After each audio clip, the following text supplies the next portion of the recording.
These periods of life where we feel stuck or feel lost are really a gift. So important to see what actually lies behind the curtain. The other thing that has really helped me with ADHD, and I think that's something I realized recently. I'm gonna check my teeth. Influencers. It's like such a dystopian thing to think about people who want to be. Hello. Hi. All right, so this is Leslie, a wonderful friend of mine who's also a creator. Would you like to introduce yourself a little? I am Leslie, also a wonderful friend who's also a creator. Hi, I'm Leslie Anna. I have a channel that is on lifestyle and productivity. You might have seen my Notion videos, and my friend Amy and I have been talking a lot about the state of the internet. Yes. So I thought it could be fun to have a little chat and record it. Yeah, so I think something really interesting about us too is that we're the most influencers and not an influencer. Yeah, we're not influencers, we're creators. And we have many thoughts surrounding like how to live our best lives by pursuing passions and how we can financially support ourselves still. We thought this would be helpful for anyone trying to pursue their own paths as well, or considering what they actually want out of life, because right now the state of the world is kind of changing, where people say 9 to 5 doesn't really exist anymore, and people are trying to be entrepreneurs, which seems almost more stable than just a tech job right now, because the layoffs are happening, bubbles are bursting, and things like that. So yeah, that's kind of what we're going to be discussing today. Yeah. And to be clear, we don't have this figured out either. Just been thinking about it a lot. This is just going to be a lot of back and forth discussions, like about our current experiences, not really any conclusions or, you know, prescriptive advice. Yeah, maybe we'll get to some conclusions. That would be nice. Yeah, for once. Okay, so what question I would like to start with is, what gets you out of bed in the morning? Oh, that's a big one.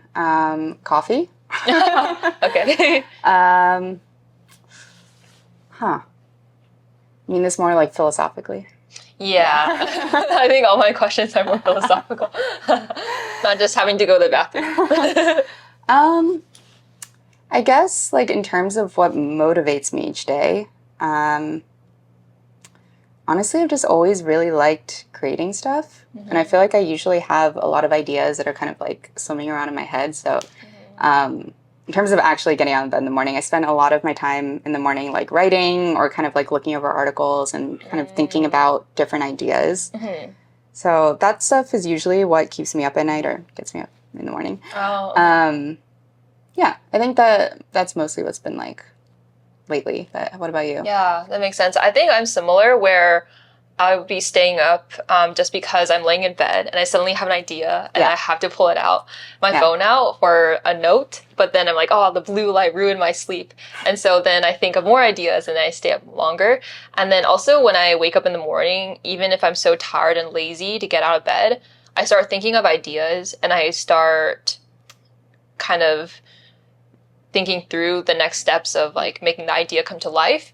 And I suddenly get so motivated that I'm like, oh, I have to go write this down, or like I have to get started on this, you know. It's kind of like the more I think about the next step I could do, the more I will jump into doing it. Where do you think that natural motivation comes from? Because you're definitely a highly motivated person. I think a lot of people would say that. And not everyone, you know, jumps out of bed thinking about all these things that they want to do. Yeah.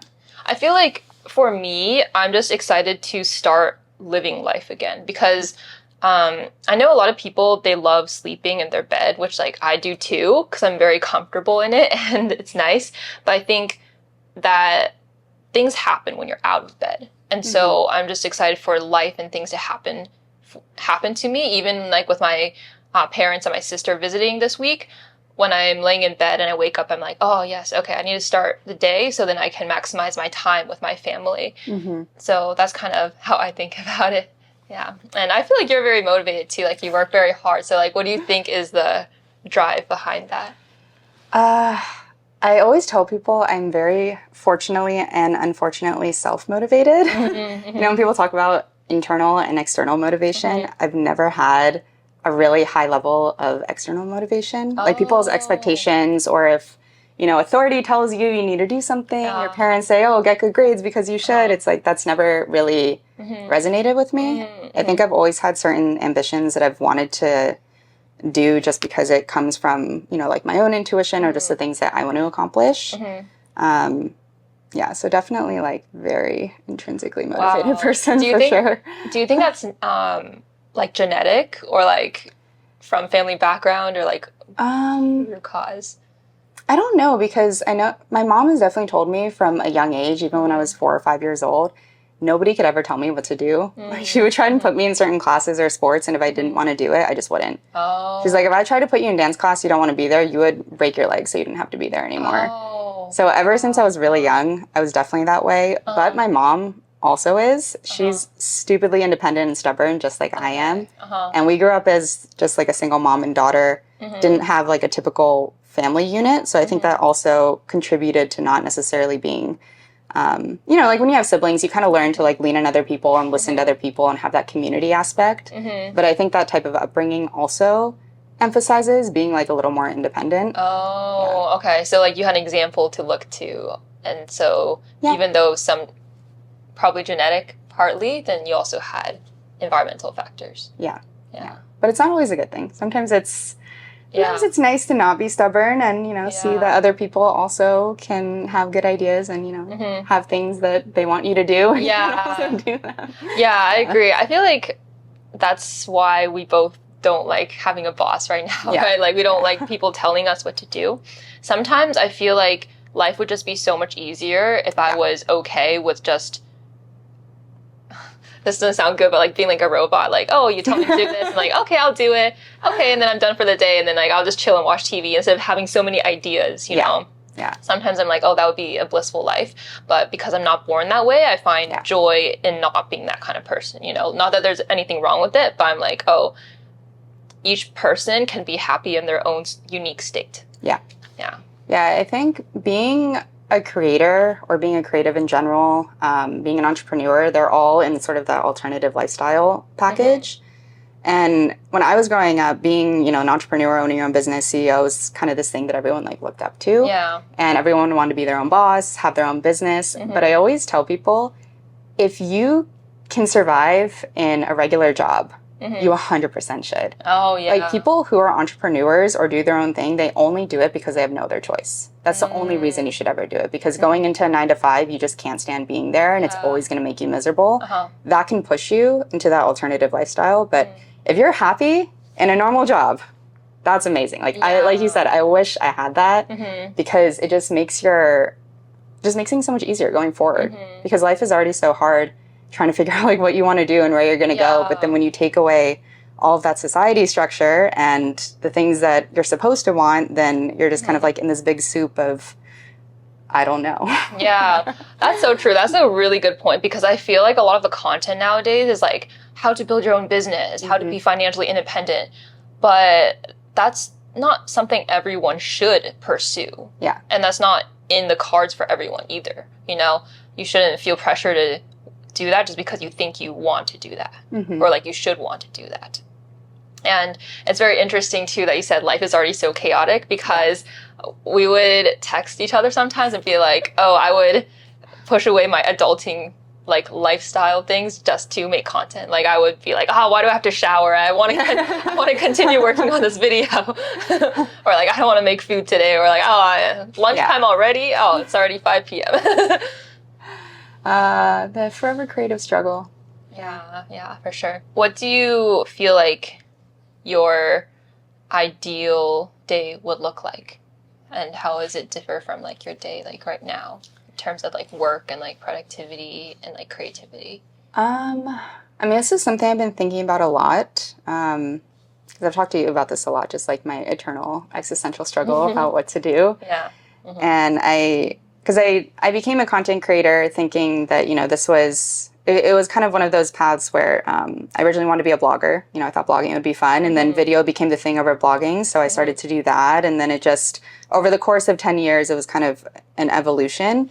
But lately I started taking a step back and thinking about like, okay, well, why do I want this? Like, what is, like you said, what is the ideal day, the ideal ordinary Tuesday I want to wake up to? And how do I build up to that? And I think what I realized is I just really like working on different creative projects. I like having variety in my life. Some people are really good at just focusing in on one thing. And I like doing that for a short period of time, like going really deep on something for 2 to 3 months at a time, and then kind of coming up for air, right? And switching to something else. That's always been how I function, and it might be part of like my ADHD too, probably, probably related. But I think a life where I have the freedom to do whatever is interesting to me at any given moment. So if I wake up and think, you know, I'm really interested in this one topic, I want to write a really long newsletter on it, and I spend a couple days doing that. You know, next week I'm thinking, oh, this vlog would be really fun to do, and I just work on that, and kind of getting into that flow where you're just kind of following your intuition and your passions and your creativity. And then outside of that, obviously having a lot of time with community and family and friends, because that's probably the number one thing that I find most important outside of work. But like, as long as I would have a work life that lets me do that, and maybe when you zoom out, having the freedom to travel or go other places and not really be tied down. So again, going back to the whole boss and, you know, traditional life kind of makes that hard. But if I could find a way to make that work, I think I would be really happy. Yeah. I feel like from what I see that you're already partly living that kind of lifestyle where right now you're, you know, freelancing and making content. And so I think that's kind of a harder thing to achieve, you know, than if someone was suited to a 9-to-5 and they just do a 9-to-5. So that's like you're kind of living your calling right now. How do you think? Not making enough money doing it. Yeah, that's true. You'll get there. You're doing fine. So like, how do you think people can get to that state where they're living their calling if it's a harder one to get to?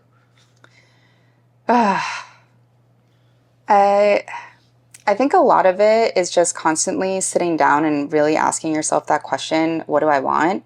And it's a hard question because you're never going to have an answer that is the answer for the rest of your life. And I think that's something I realized recently, because I'll always do these journaling exercises where I'm like, yeah, what's my ideal day? Like, what's the career I want? What am I good at? And then I find myself doing it again 2 months later. I'm like, why do I feel like I'm on this wheel that keeps spinning? But part of it is just, again, like, you don't have an answer, right? It's not set in stone. So you kind of just have to ask yourself any given moment, do I feel like do I feel that what I'm doing right now is something I want to be doing? Is it not? And if it's not, what do I want to be doing? Yeah. So just kind of like following your intuition that way. And then eventually, hopefully ending up somewhere where you feel like you're happy. Yeah. Yeah, I agree with that approach. I feel like this is super important, especially for people in their 20s and even 30s. Yeah. Because for me, when I graduated college, I was so lost on what life actually meant because I worked hard to get these milestones and these checkpoints of like, you know, graduating and then getting a job. But what comes after and what you actually really want is another question. Because when you're going through school, you kind of have intrinsic motivation, but you also have that external like knowledge that this is what society says we should do. So I'm going to do it without thinking much about whether I want to do it. Yeah. I still think we should get an education to set us up for success, but it's just like once you're out of college, you realize, oh, now I have time to actually think about what I want. And now I have time to pursue other things potentially. And so I think my approach that I'm thinking of now, this morning, someone asked like, oh, what's my dream life? And I said, I'm currently trying to live it. Like my current life is like my dream life because I don't have any goals, but I just think that as long as what I'm doing is something I believe in currently, it's going to take me somewhere I want.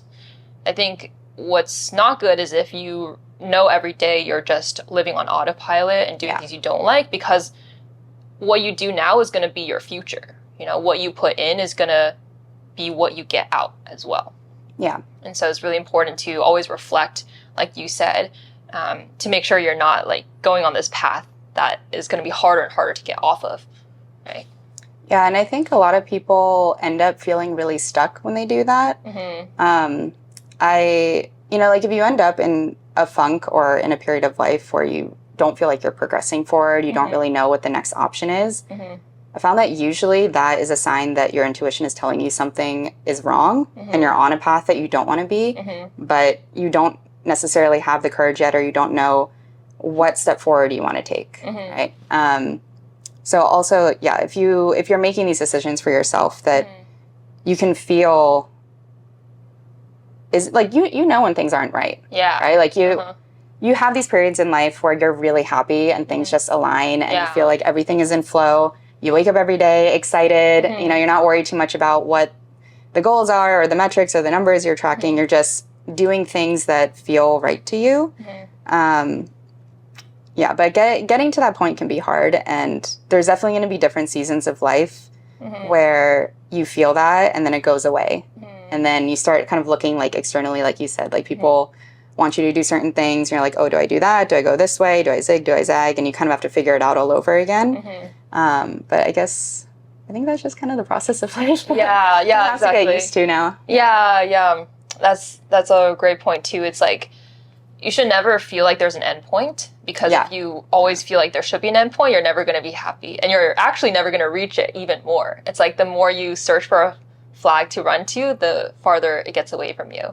And so it's like life is constantly self-discovery and growth, but that's what I think makes it more fun and interesting. Where like, oh, when I started a channel, I was just interested in the analytics and like improving and seeing how far I could take it versus being like, oh, I want this many subscribers.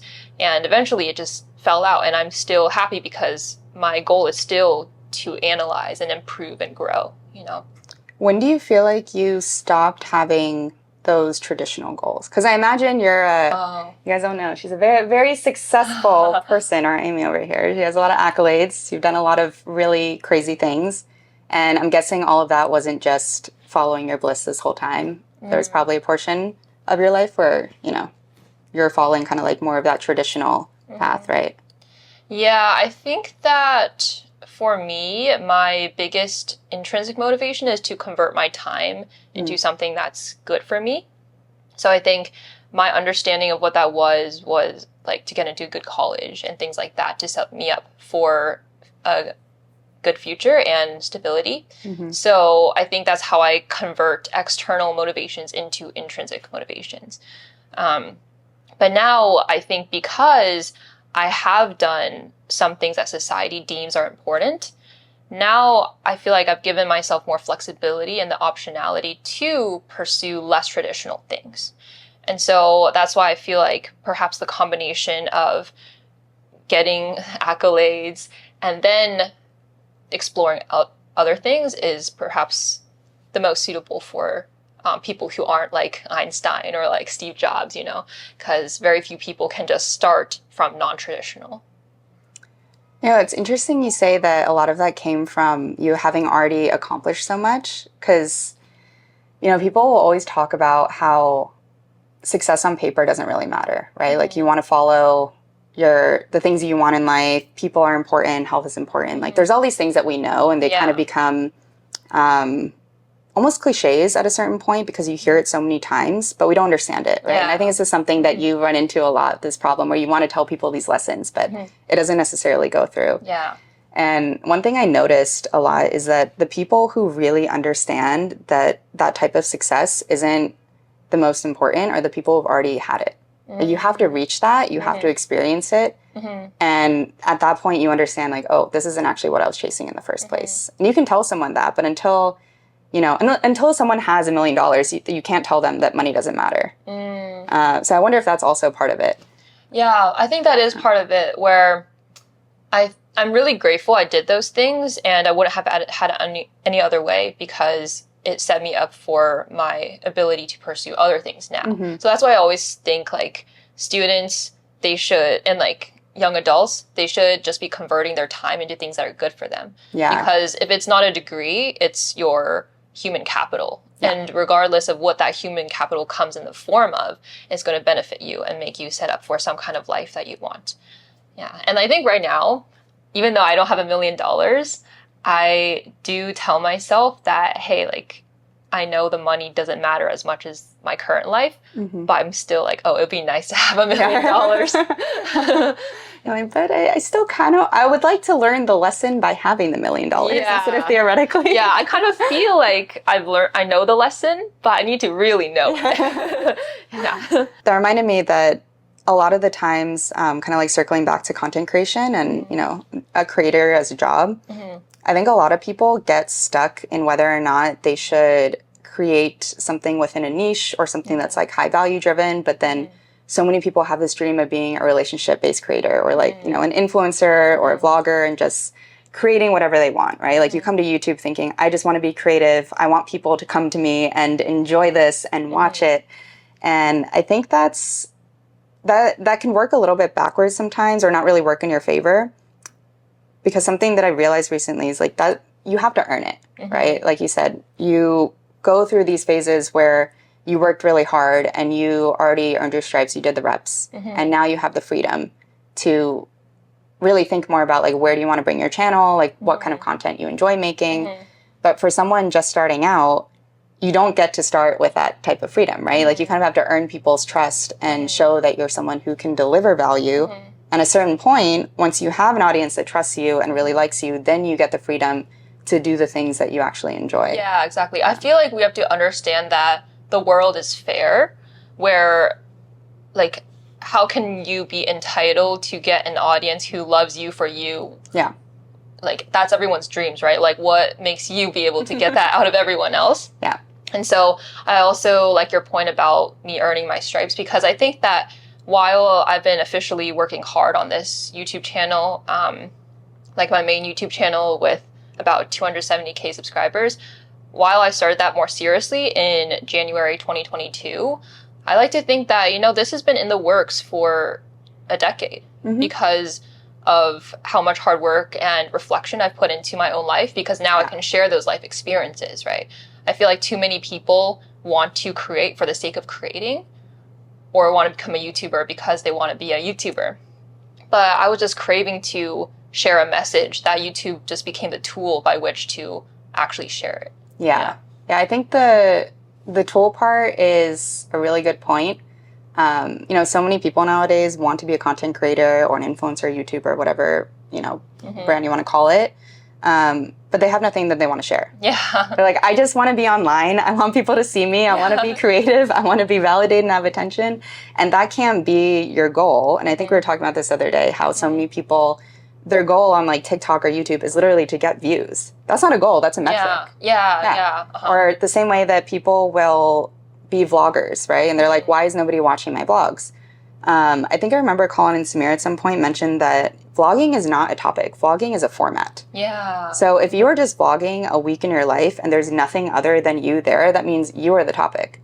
So if you're not doing something interesting enough to warrant that person watching you. So I could do a week in the life as a designer, right? Someone will watch that because the topic is they want to know what a designer does, a day in the life. Yeah. But if it's just a week in my life, then that means I have to be the topic. I'm the one that's the interest that people are looking into. So there are people like an Emma Chamberlain, for example, who people will watch a random vlog of her just like eating lunch, but that's because she's a celebrity. People are interested in what Emma Chamberlain does. If I was going to say Kelly Clarkson, that's like such a random celebrity. But if a celebrity like a Justin Bieber or a Hailey Bieber came on and did a random day in the life, people watch it because they're Hailey Bieber, they're Justin Bieber. Yeah. So you either have to be delivering some sort of value or have something that you want to say to people that isn't just about you. Yeah. And people forget that just wanting fame, wanting a channel, wanting to be successful, that is so much about you and not about the people that are watching you. Yeah, exactly. And then I think this is where we kind of distinguish influencer versus creator. So I think oftentimes influencers, especially on Instagram and TikTok, they're more me-centered, where they talk about products they like. So they can get more brand deals. Yeah. And so they can get commissions, and it's all about their lifestyle and them kind of putting themselves on pedestal because they're already assuming that people will care about them. That's like inherent in their content, Yeah. Dude, it's like such a dystopian thing to think about people who want to be influencers that aren't influencers already.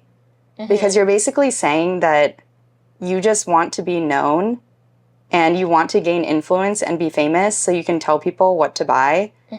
But you don't have anything that you're actually sharing or helping people with. Yeah. So you're your desire is literally just to be a celebrity. Yeah, it's like, I don't even know the right words to put to it. I think if I were to describe it in a single TikTok, it's the people who post a random video clip of their face and say, hey, heard that this trending song blows people up, so hopefully this video gets to you and gets 1 million views. It's like, why? Like, what about this video? Why am I gonna follow? What? That doesn't make any sense. Yeah, I feel like what it comes down to is like, when you're creating, why does this have to exist? That's a really good question. Yeah. You know, like, if you want to make this video, why does it have to exist, and why do you have to make it exist? Because too many people, like you said, they vlog because they're like, oh, I want people to see what I'm doing. But that's also like very entitled is how I think of it, you know? Yeah. And people who are celebrities, you know, a lot of consumers are upset at celebrities. There's that blackout 2024 trend where a lot of people were unfollowing celebrities. But to be fair, these celebrities have impacted millions of people's lives, like to whatever extent. But the fact is that the number of people you impact, it scales proportionally to like how much you earn or like the kind of fame and monetary benefits, right? So in a way, they really deserve that, you know? And so they've acted in shows and movies, and that takes a lot of talent. That's like something that they had that's value, and then they get fame, you know? You can't, like you said, just get fame first because it's like, for what? Yeah. But I also think about the other side of this where part of the internet, or at least the early internet, wasn't just to give value to people either. Part of it was just experimenting and being creative and doing things that are fun, right? And that, again, it's not in the value camp, but it's not also in the look at me camp. The point isn't, I want to be famous, I want you to give me views. It was just, I enjoy creating things and I want to share it with other people. Yeah. Right? Like that was the heart and the soul of the internet back in the MySpace and AIM and Neopets days, which I will talk about till the end of time. Yeah. Dating myself. But Niga higa. Oh. But that's also something that I think about a lot, where I don't think creating, like documenting your life for a week is not inherently entitled or narcissistic. I think it's totally fine if you want to create something, right? If you want to remember your life and you want to share it with people, whether that's your friends and family or just random people find online, because maybe someone does, you know, think that you're interesting. They do like the city you live in, the things that you're doing. That's totally plausible. And you can do that because you want to just document and you want to share and you want to just share being creative versus saying like, oh, I want people to, you know, give me views and make me famous.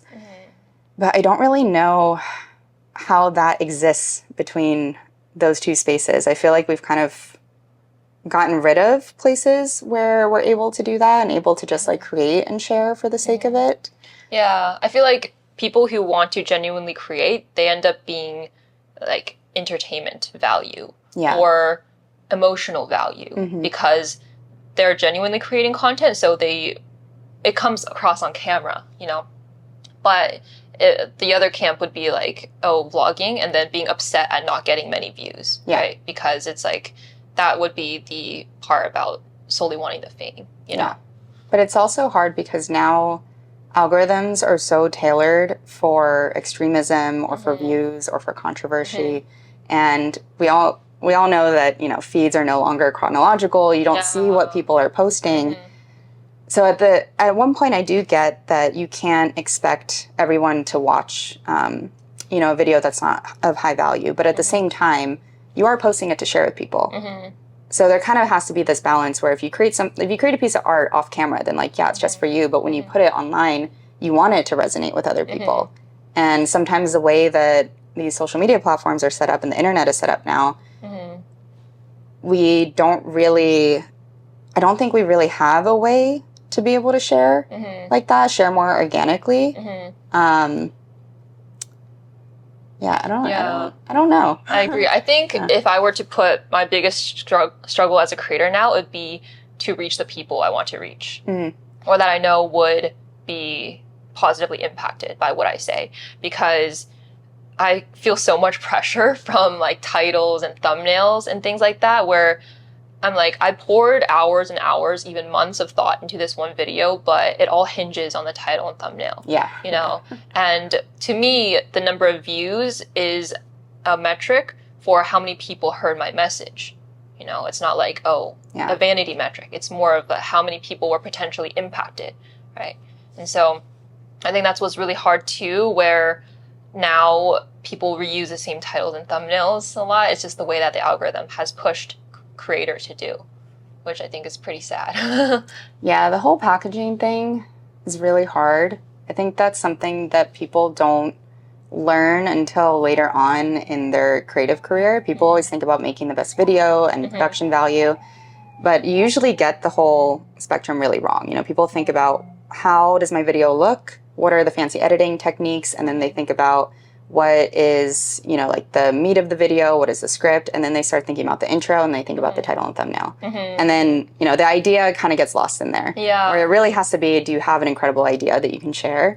Do you have a way that that idea can be shared in a title and a thumbnail? And like that is 70% of your video. Yeah. The rest of it is, do you have a good script to keep people going with a good intro? And then 10% of it is production value and creativity in terms of getting people to see it. Yeah, exactly.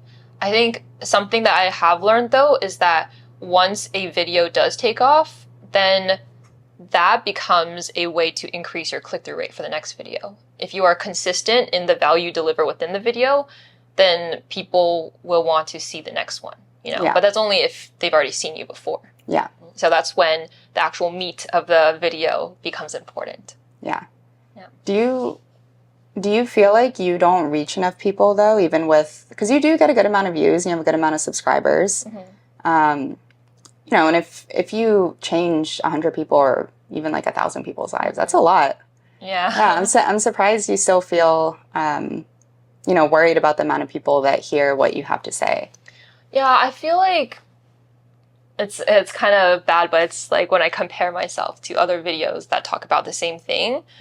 Where I think there's a stark contrast that you can see within the comments, right? The comments on my video might be deeper, but there's far fewer views. And then I'm aware that the people on the other video would like my videos deeper dive a little more, you know? But I think that's also the nature of people's attention nowadays, where they like the snappy videos that give 20 tips where you won't follow a single one of them, you know. But I think, like I said, the world kind of is fair, where even though that person who makes the videos that have 20 tips, nothing wrong with that, of course, maybe the person who makes that kind of video will have twice as many subscribers, but they might not have as strong of a community. Yeah. You know? So I think that you just have to remember what your priorities are. Even though this is very creator-centric, this conversation, this can also apply to, you know, if someone wants to run their own business or something like that, and just like apply to a lot of other concepts, like just as a disclaimer, because we're very creator heavy. Yeah, I think that goes for everything. Like you said, it's very easy to get lost in what are other people doing around me, because you see someone who's making a certain amount of money in a certain job, or they're like climbing the career ladder here, or you know, they're getting married and having kids or getting a house, and these might be things you want, they might not be things you want. And I think especially on the internet, because we're so undulated with so much information all the time, it's really important, although it's difficult, to just kind of like stay in your own lane and almost get tunnel vision. I think this is something I've been trying to do a little more lately, because in my previous videos, I would first, as part of my creative process, go look at inspiration, right? If I want to do an apartment tour video, I just filmed that, how to edit it, and I went and looked at, you know, what do other people do? What are other New York City apartment tours look like? What do they look like in other places? What are some cool intros I can borrow from, ways people use music? But I'm trying to do something different, where I start writing and start brainstorming before looking up what other people are doing. Yeah. Because that's a big reason why we end up copying each other, right? I think we were talking about how that one, I don't know who it was, but they posted that how YouTube changed my life with 500 subscribers. Yeah. I've seen so many of that same title pop up now. Oh, it's so cringy. I mean, I don't harp on people for getting inspiration or copying some things. Like, obviously, it's a big copy culture, and that's part of the game, but how can you not be embarrassed by copying someone directly with like the same thumbnail and title. Yeah.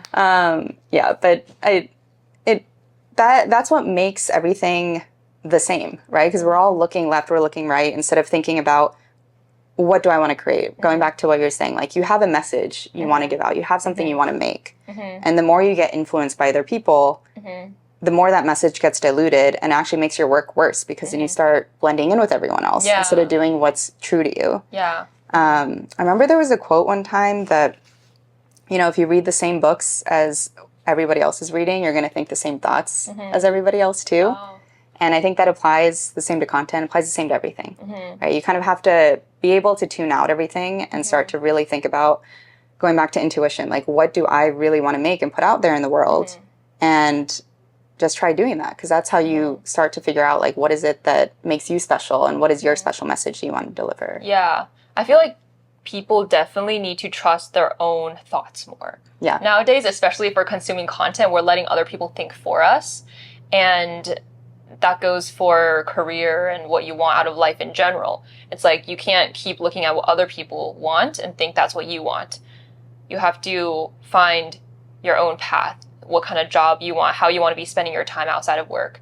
And then also content-wise, especially because if you are the face of the channel, you, by copying or purely getting inspiration from other people, that's like taking away your greatest advantage. Because you are the edge. You are the edge that stands out, because what I realize is there's a market for everything, that there are going to be people who love you for being you. But if you stop being you, you're putting yourself at a disadvantage where, you know, people can watch that person who looks exactly like you, you know? Yeah, and people can definitely tell when things aren't natural or authentic. And I think that's different from being cringe at the beginning, or like learning camera confidence. That's different from showing up and people can tell that you are actually trying to imitate someone else or imitate something that is not natural to you. And I definitely went through a phase of this. I think early on when I first moved to New York, where I thought I had to be like every other New York influencer and do all of these day in my life videos and like show my apartment on TikTok. And it just felt very, like I could tell it felt unnatural. Those videos didn't perform well. And then I got laid off from my job. I moved back home. And where we live back home, it's like I don't want to sound grateful. I'm very grateful to have like a family home I can go back to. But it's not aesthetic, right? It's like a basement level converted in-law unit. There's no natural light. Definitely can't make these, you know, beautiful cooking and fashion and beauty videos and typical lifestyle stuff. But that was actually when my TikTok blew up, because I started just making these day in the lives of me waking up in bed and having an existential crisis, you know, sitting in my very unaesthetic kitchen trying to make food. And I would make a lot of sarcastic jokes or imbue my humor into it and script and kind of write in a way that was very much my voice. And those ones did really well. Unfortunately, they're also featured in some articles, which is, you know, great to get the views. But then now I showed up on Google homepage for being unemployed. So not the best thing to be known for, but, you know, it just goes to show you that when you start tapping into the things that genuinely make you you and feel very natural to you, people respond to that. Yeah, and you enjoy it more too. Yeah, it was way more fun doing that than having to, I don't know. I'm a visual person, I'm a designer, and I like art, but I've never been good at the very like formal aesthetic lifestyle content that people do, where, you know, their apartment doesn't look lived in and they wear all these like crazy clothes that you know that they're obviously not wearing on like a day-to-day basis. I had to give that up. I'm like, this is clearly not me. Yeah. I think it's funny that now it's kind of a good thing where if everyone goes right, you go left. Yeah. You know? And also it's really telling, because your personality and your humor is what drew me to reach out to you. So yeah, as context, I moved to New York a year ago, and so I was watching a bunch of New York City vloggers, and then I saw Wesley's video, and so I was like, "Wow, she's so like funny." Greasy hair and like no makeup on. I was like, "Oh, she's so funny. I feel like we could get along," you know. And so like I DM'd you, and then you know, it was great. Now we're friends. Yeah, exactly. So I guess that's a side note, like life lesson. Just shoot your shot, even for friends, you know. Yeah, be yourself, shoot your shot. Yeah. Follow your own path. Yeah. Those are the lessons. So do you want to talk a little bit about your job history, like after college, and like kind of your journey to where you are now, and like whether that's something that feels more fulfilling than your past career? Yeah, so I was trying to remember the other day what I always wanted to be growing up. Oh. And I think for a long time, I really just naturally wanted to be an entrepreneur. I wanted to have my own business, do my own thing, have something that I really owned. Like even as a kid, I was, in fifth grade selling like those Livestrong bracelets that everyone wanted. I would buy them in bulk and like sell them at a profit. Wow. So that always that always came very naturally to me, as did design. Started doing that when I was very young. And when I graduated from college, I think there was a lot of stuff I wanted to do. There's this term that some people use. It's multi-potentialite, multi-passionate or something. But basically being someone that has a lot of interests, and it makes finding a career very hard because you don't have this one lane. Yeah. And I think I've always been that way. So when I was graduating, design was one option. I think I wanted to be like a travel photographer. Also wanted to have my own startup. And design just seemed kind of the easiest path at the time. So that's where, I applied for a design job, started as a UI designer, and then eventually quit that, did a year abroad, traveling to like a bunch of different places. Came back, was like a freelancer, did some agency work, just kind of worked everywhere in the design world. But this whole time, I was still in the back of my mind that I wanted to have my own thing. I either wanted to be like a freelance designer, again, wanted to be a blogger for a long time. That was always the goal. And it, like, life never gives you the linear path, of course. Yeah. I think I was getting close to it, but then of course there was COVID and then all these other hiccups. I wanted to keep my job because no one had job security at the time. And then when I eventually did get laid off in 2021, I think it was, around that time I was probably going through like one of my worst depression spells. I've always had, like this yearly funk that would last for like a month or two. And this one was awful. And then after I got laid off, I started feeling a lot lighter in the week and the months following. And I realized, I think we were talking about this earlier, but a lot of the times when you kind of get into a funk, usually it means that there's something that needs to process through you that you're not letting go. And that's why you feel stuck, because you're kind of on this trajectory where you're coming into a new season of life. There's something that you want and you're resisting it. And that was definitely what was happening to me at the time. I'd been doing YouTube for maybe a year or two at that point.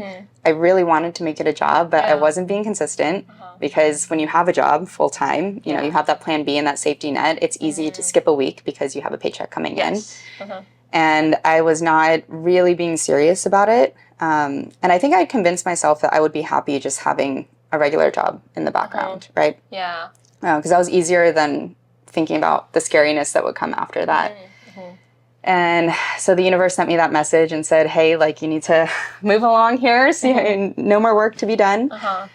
And that's when I started feeling really aligned with myself. And I started creating again, even though, again, I had to move back home. Things weren't perfect, but I just felt that freedom and that love for the thing that I was doing. And I was allowing myself to actually, or I was giving myself permission to actually pursue it. Yeah. And then I ended up in another job because I wanted to come back to New York. That job was really fun too, but went through another layoff with it as well. Went through the same crisis of, oh, it'd be fun to be a product designer. This pays really well. It'll be cool. And, the dollars come into your face and you're thinking about like, what people think. But no, I'm very happy with where I am now. I wouldn't say I feel in complete alignment. I think I'm still struggling with deciding exactly where I want to take this all. And part of it is a lot of the stuff we've been talking about, kind of the feeling that the internet is dead and, creating on the internet, realizing that I don't love doing brand partnerships. There's definitely some I've enjoyed doing, but for the most part, thinking about being a traditional influencer where my job is to market to people and sell products does not sound like a fun life to me. Yeah.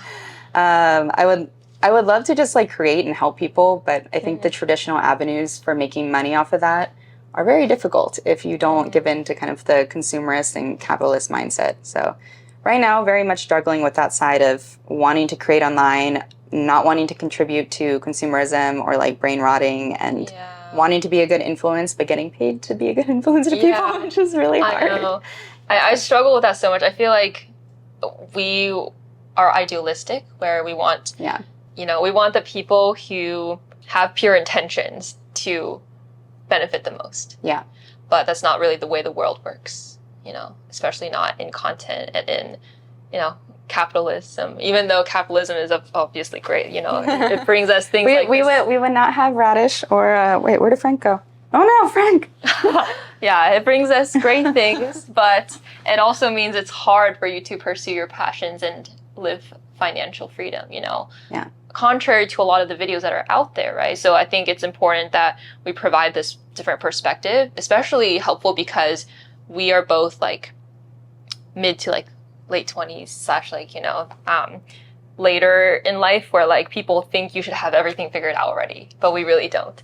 Oh yeah, but ironically, by sharing the truth of how content is and how earning money from that is, we are also in this moment making ourselves less able to make money. Yes. Yeah, because I'm like, can I say I don't like brand partnerships? Yeah. Not only that, but the people who say like, everyone can be a creator, let me teach you how to be a creator, they're the ones who are earning money. But we're like, you know what?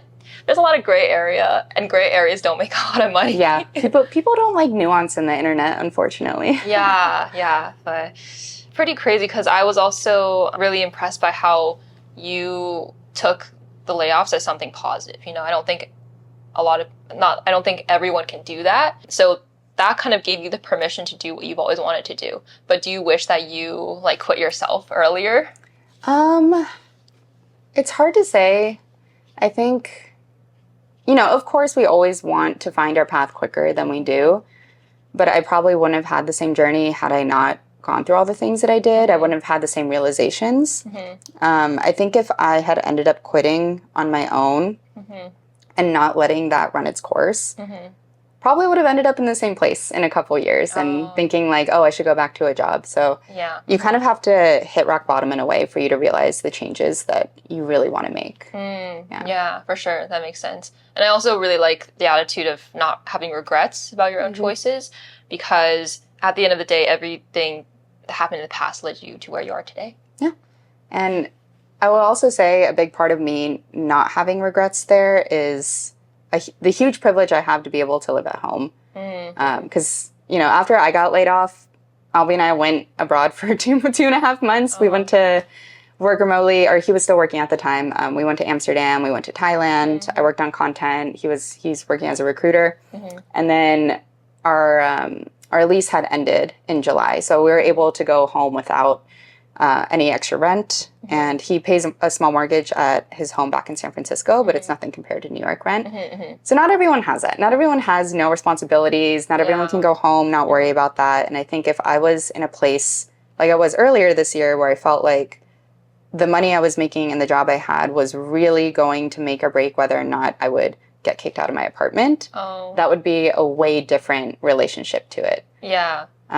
So like you don't have to be extremely wealthy to benefit from privilege, but I think just having safety nets and family and good relationships with your family, good health, like there's so many things we take for granted that allow me to say like, oh, I can choose getting laid off is like a spiritual journey just gonna figure myself out. Like who gets to do that, right? Yeah, that's a really good point that I think as the backdrop for a lot of this stuff we're talking about, there's a certain amount of privilege that comes from being able to consider these kinds of things, and that kind of relates to what I was saying before, where, we just have to make sure we are converting our time into something that will set us up. Yeah. That even if things go south, we will be fine, and we will have the optionality to consider different paths, because if you didn't do well in school and like have a design degree, like you couldn't get that first job, and then you couldn't get that safety net that allows you to do content now, right? Like everything matters and everything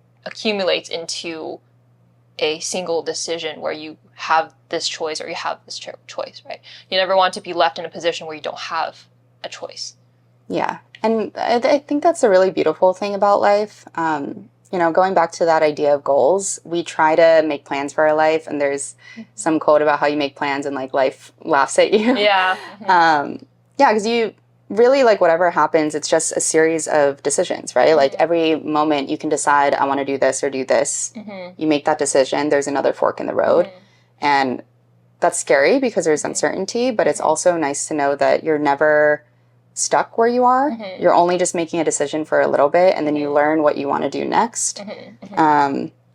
And, you know, like you said, I did design for 10 years, and I'm still figuring out if I want to do that in a freelance capacity, if I want design to be a part of my life. But the fact that I did it means now it's very easy for me to make thumbnails. Yeah. If I want to remake my website, do landing pages for products, I can do that really easily. I don't have to outsource it.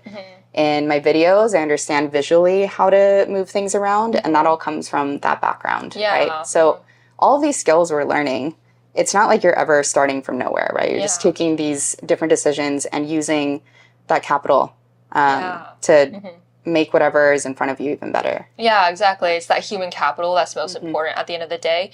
And I love how this ties into my first question about what gets us out of bed, where for me it was like, I want things to happen to me, right? Because only when you let things happen to you are you building life experience and human capital. Because we have 24 hours a day, regardless of what kind of privileges or responsibilities we have, we still have this time where maybe in front of us we have an hour of free time. And it's like, how do you choose to use that, right? Many people now, unfortunately, it's really hard not to get addicted to things like TikTok. But if you're scrolling on social media, you're not letting life happen to you. Yeah. And you're not letting you gain human capital, gain skills, have life experiences where then that can take you somewhere. You know, you're almost putting your life on pause is how I think of it. Yeah. Yeah, I mean, scrolling, it's very reactive. And I think that's something people have to be conscious about almost like every moment in your life, because it's very easy to slip on this, but you can either be in proactive mode or reactive mode. And if you wake up and look at your phone and then you realize like, oh crap, I have to go to the bathroom, and you're like, oh, someone emailed me, and you go to your desk and then you start answering emails, and then you see, oh, I left this tab open on this video I wanted to watch, you start watching that, and then 3 hours pass by. This has happened to me a lot. 3 hours pass by and you think, oh my God, it's 12 p.m. I haven't done anything. I've kind of responded to all this emergency stuff, but I didn't put any time towards the stuff that was actually important to me, right? And that you kind of have to check yourself all the time to make sure that what you're doing isn't just what feels urgent in front of you, but it's actually what is important, how you want to be spending your time. Yeah, I think being able to not react comes with preparation, right? Because you started your story saying you were scrolling on your phone, right? So basically, a lot of the problems we have that pop up are not because of that one instance, but it's because of a series of previous decisions that could have avoided that. Where, you know, the quadrant of important but not urgent tasks. The Eisenhower matrix? Yes, the Eisenhower matrix. I'll put it here. So basically, if you're working on the important non-urgent things, they won't become urgent fires to put out. So I think that's like something we have to keep in mind, where we don't have to stress too much about mapping out our whole life plan or making sure we know who we're going to be in 10 years, but we just have to look at our current time in front of us and seeing if we're doing the best we can do, you know, and then things will, things will just happen naturally. Well, I have a question for you then. Okay. So on that note, what are the top 3 things that you're currently working on in this moment? In this moment? Yeah. I think I'm really trying to set more boundaries in terms of content and where my mind runs, because I can feel that sometimes when I'm having like dinner with a loved one, I hear something and my mind suddenly goes like, oh, this could relate to this lesson and be this big idea, you know, and I'm not fully present. And so that's something I'm trying to course correct in this present moment, because I know in the future I would regret not changing that, you know. I think the second thing, so 3 biggest things that I'm working on this moment. Yeah, like in terms of, you know, building that human capital, talking about how like you were just taking it like one step at a time, right? And you're waking up and just figuring out what matters right now and then kind of like taking it from there. So like what are the 3 things that you're working on right now? I feel like... Or that are on your mind, I guess. Yeah. I feel like another thing is to get better at speaking and articulating my thoughts, It's very ironic because I'm doing it in this moment. You're doing pretty well so far. Thank you. But I feel like I have so many ideas in my phone that I just want to get out into the world, and I need to be a little more efficient and effective at doing that. I think number 3, so these are all like very unparalleled, the 3 that I'm saying. It's okay. But I think the third one would be how I need to figure out the big thing to pour my energy into that will give me more financial comfort for when I start a family. It's like very long-term thinking, but right now I'm kind of spreading my energy into multiple things, trying to see what might pay off more, I guess. But I know that's not a very effective nor efficient way of building something, right? I want to be able to figure out what is that one thing that I think could get me the result I want. But that's also part of the process, right? Because like we were saying, you can't just wake up and have the goal that you know is the thing you're supposed to be focusing on. Part of it is being an archaeologist and experimenting and figuring out what works and what doesn't work. Yeah, for sure.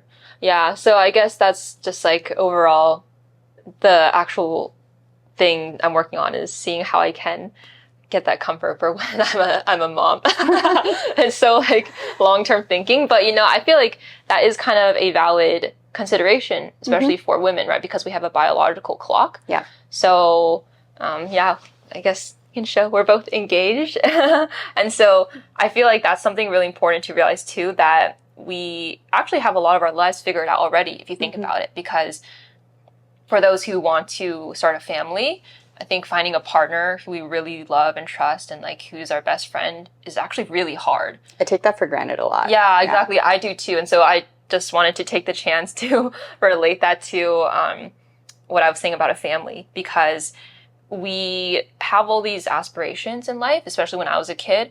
I was like, oh, I want to find, the love of my life. I want to have a good job. I want to have blah, blah, blah. But then once I got one of them checked off, I start focusing on the new problems, and you don't find, sometimes you even neglect the like Prince Charming you found for tackling like your new goals. I love you, Abby. Yeah. Yeah. And so I think we have to realize, everyone has things to already be grateful for. And when you're grateful for the things you already have, I think that's the best way to get more of what you want, or like to build an even better life. Yeah. Those are all really good points. I think mine are all pretty similar. Oh, really? Oh my gosh. Okay. So what are the 3 things you're working on? If it was like separate from mine. Well, I think, so the biggest blocker I have right now, this is a big one, is figuring out exactly what I want. Because I've always been someone who can, just dial in and chase, probably to like a disadvantage, but go after something and figure it out once I know that I want it. But I think coming into this new season in my life where, you're leaving your 20s, coming to your 30s, you just change so much as a person. And I felt myself change a lot in the last few years. And I don't know what that new person looks like yet. And that's really uncomfortable. It's very uncertain. And I think for the first time in my life, I don't have this goal that I'm chasing after, because for a very long time in my 20s, it was to work for myself. And I'm doing that now. I would like to be more successful at it. But that's just a matter of, increasing a number, right? Like how much am I getting every month or every year? And that's kind of a nominal goal compared to let me have something where I'm working on my own.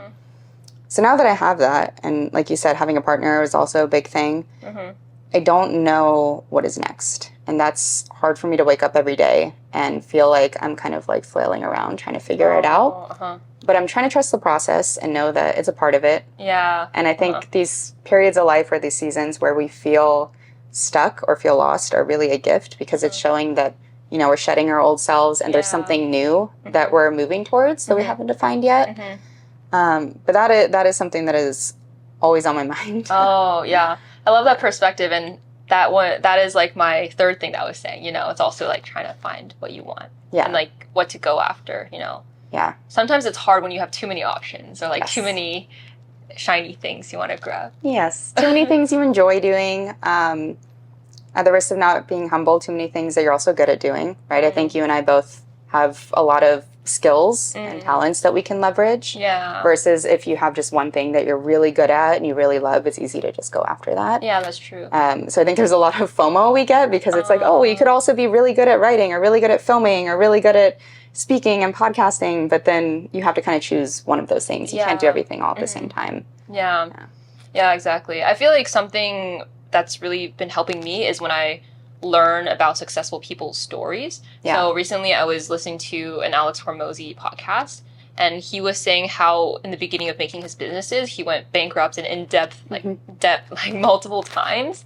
And that just gave me a lot more hope, because not only does it feel better to know other people struggle, but it makes you feel like, oh, my current struggle means there's something better on the other side, you know? Yeah, it's never linear. If you listen to like How I Built This or read people's memoirs, it's never a straight path just from childhood to where they are. They always have to go through this like weird zigzag to get there. And I always think about how Steve Jobs said that you can't connect the dots looking forward. You can always connect them looking back. Yeah. So we don't know what we're meant for, but we're on the path for it. Yeah. And it'll come eventually. And it's going to be because of the sum of all the experiences and all the things we tried to figure out, all the mistakes we made, all the things that we did right. Yeah. And that's going to bring us to the place that we're meant to be at some point. Yeah. I think it's so important to realize, to embrace the struggle, you know, because especially right now, again, like if we look at social media, it's a lot of positive things. And people are seeing people have nice houses or like nice achievements and all these things. And they think that a good life means you're always happy or you're always succeeding. And I also think that consumers look at these successful people like, oh, they got that relatively easily. That's why I can't do it. So that's another reason why I think it's so, so important to see what actually lies behind the curtain of the amazing person you see on stage. Yeah. So that is one big thing I'm working on. Yeah. All right. Seems very big. You don't need two other things. Yeah, I mean, that's probably obviously the biggest thing on my mind. But I think the others are probably related. One is, very related. I just have too many things I want to do. And I'm trying to get back into like a writing workflow, because writing was definitely one of my first loves when I was younger. I love working with words. I don't think I struggle to express myself, but I do struggle to focus. So I'll have, 10 open drafts of a bunch of different topics that I want to do, and I'm always like looking at things, putting in information, but I never sit down and actually do one. So like my mind is working too fast to actually produce whatever I want to produce. So figuring out how to prioritize, I guess, has been really hard. Yeah.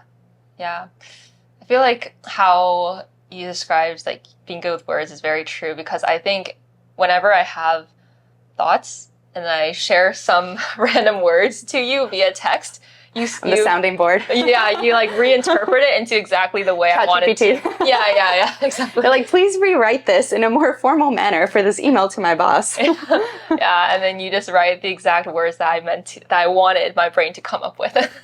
I appreciate that.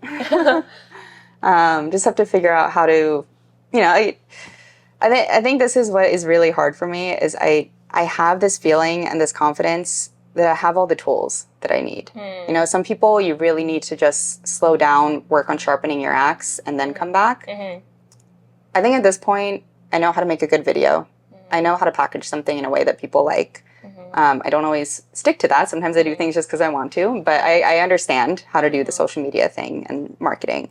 I also think, like you said, I can express what I need to say. I can do it written. I can do it spoken. I think I have what I need to get there. I don't, it's figuring out that puzzle of like, what do I want? And then once I have that, I think I can get there. It's like you have all the tools, but you don't know where you want to go. What am I building? Yeah, what are you building?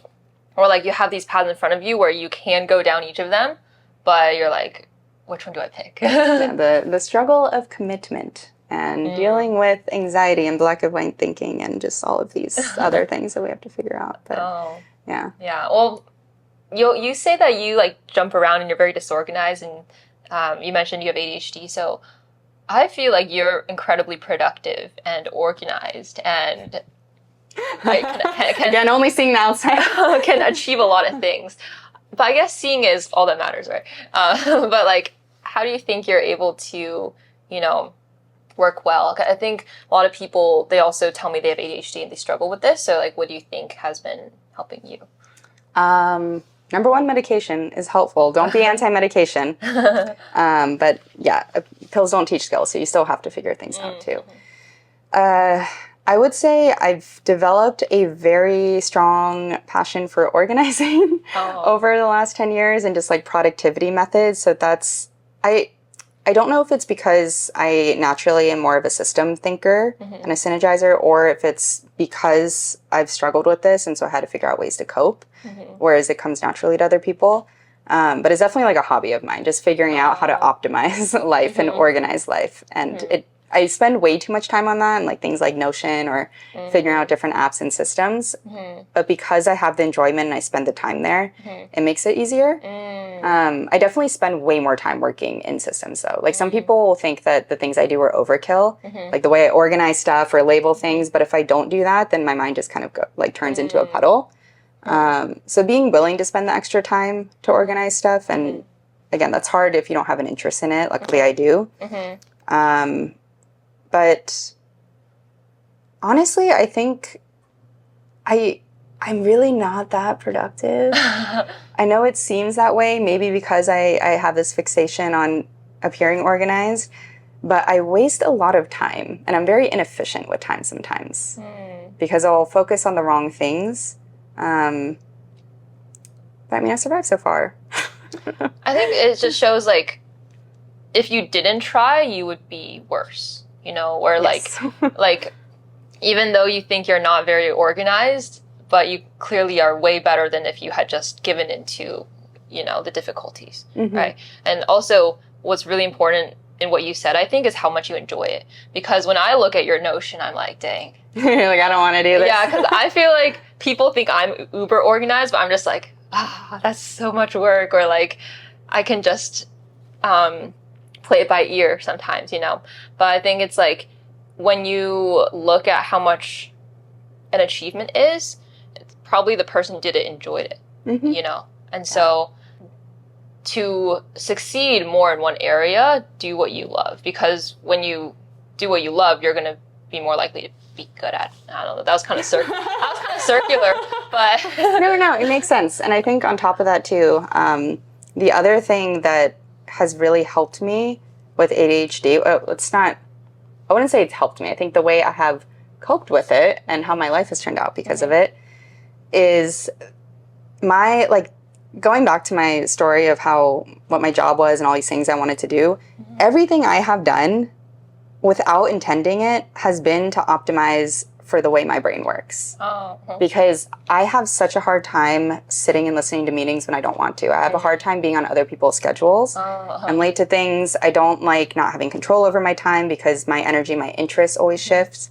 I love doing a bunch of different stuff. Again, I said my dream job is to just work on something for 2 months, be hyper-focused, switch to something else. Like these are all very ADHD qualities. And because I was trying to build a life where I would have different streams of income, different projects, I get control over what I'm doing. When I looked back, I realized like, I'm actually trying to build my own world that can function for the way that I think, instead of trying to shoebox myself into the way that society usually is, where everything is very like 9 to 5 and by the book, and people can follow schedules and follow order from like somebody else. So going back to what you were saying, where, you know, you do something that you're passionate about and it makes things easier. I also think when you don't work against yourself and you figure out what is it that is easy for me, and you just try to follow that and build your life around that, it also becomes a lot easier. Yeah, I love that. It's like you designed your own world where it's your world, you know, and that's where you thrive, and that's where you can then have a better life in the big world, you know. Yeah, that makes sense. And if anyone's interested, Wesley has amazing Notion templates, and I'll link them in the description of wherever this video goes. Yeah, I think it's just really amazing how everyone has their own kinds of like disadvantages and advantages, and it's all about what you make of them. And you can even turn disadvantages into advantages, because now you can help people who resonate with your struggles, you know. Yeah. Yeah. It's funny how much we try to make things harder for ourselves. I think it's kind of imbued in our brains that life has to be hard and we have to struggle to make something worth it. But we really take for granted that if something comes easy to you, you should just do that. Yeah. And it seems like it's cheating or it seems like something's wrong if it's easy. But like life doesn't have to be a struggle. There's things that you're good at and that come naturally. I thought about this recently with how struggling with my video formats, right? And I thought like, oh, it'd be so easy to just sit down and talk to a camera and talk about something, but like that's not enough. Yeah. And then I was thinking about how everyone tells me that my greatest strength is my ability to just talk about random things. Yeah, like it doesn't have to be structured. It's just like I just give my thoughts and people want to hear it, and that doesn't go through in my brain. I don't think about that. I'm like, oh no, but I can't do that. I have to make this like crazy over edited like vlog and story and stuff. But people just want to hear me speaking. But again, it sounds like that's just too easy. Yeah. Because I would just be talking to a camera and then I'm done. Yeah. But for other people, that's really hard. They can't just talk to a camera for 30 minutes on a topic. They have to add in all these extra effects and B-roll and everything else because they can't just articulate in that way. Yeah, exactly. I mean, I've been trying to convince you to just talk to a camera. And literally today, you were like, no, I'm not doing that because it's not enough. And I was like, why is that not enough? And just like, it doesn't feel like enough. Yeah, and then you're like, oh, I need to add B-roll. And I'm like, I don't talk as well as you, and I'm making it work a little bit. Thank you.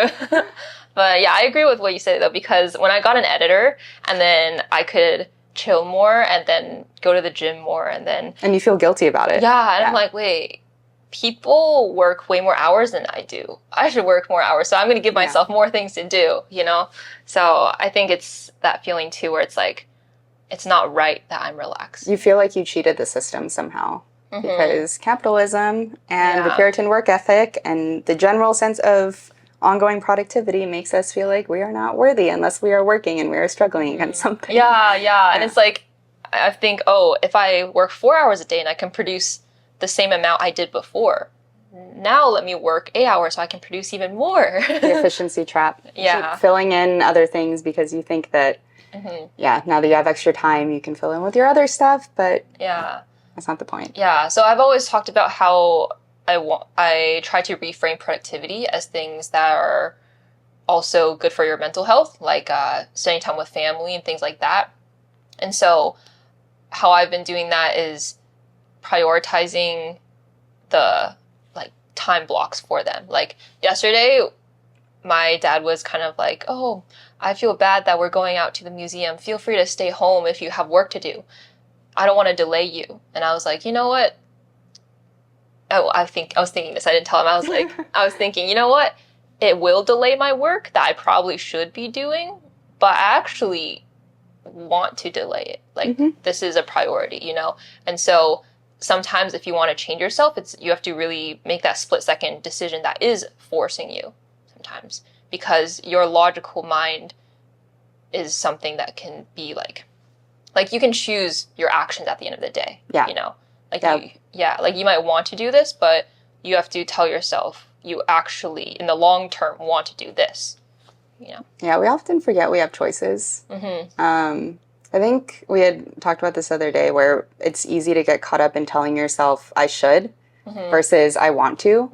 And I think the I should voice happens to a lot of us. We're thinking like I should get up at 8 a.m. because everyone does. And I should be eating XYZ. I should be working on this. I should be working 8 hours. I should be working instead of spending time with my family. But then you realize, I get caught up in that too, where I think I have to work all the time. And Albie will ask me to do something. I'm like, no, I should be working. I have to have this video done. It's like, no, I don't. Yeah. We all live in the Matrix. You don't have to do anything. We're all just a bunch of monkeys running around at the end of the day. Yeah, exactly. Like you can literally do anything you want. Yeah. That's why I find it really helpful to travel to other countries and spend time in nature, because then you think like, oh, nothing really matters. Yes. Let's just live a good, happy life. Why do I have to spend time trying to make more money? Oh, why do I have to do this? Given that you already have enough money to live well, but yeah. So if you were to give advice for someone, trying to find themselves, even though you're still trying to find yourself, what was the headline? Even though we already discussed a lot of tips, but The headline, like a title of a video, or Sure. or just Or like just the like a quote that someone would quote, like you're like, oh, this is the quote, and then Wesley. I gotta come up with my big quote. Just kidding. That's a lot of pressure. Just like you can say whatever you want. I would say I don't know where I originally heard this, but something I've always repeated to other people and myself whenever I feel stuck is if you don't know where you're going, then just pick a direction and swim. So you can imagine, like, if you're floating out in the middle of the ocean, right? You're treading water, you're lost. You don't see land, right? What are you going to do? Are you just going to sit there and tread water and hope that land comes to you? No, of course. You swim until you find something, nothing there. You can always change directions. But that's something I try to always keep in mind because it can be really easy to get paralyzed and think that you're waiting for answers. Yeah. But usually it's only when you start moving and you start taking action and trying new things that's what gives you the answers that you were missing. Yeah, I agree. It's definitely a balance because, you know, you want to learn by doing.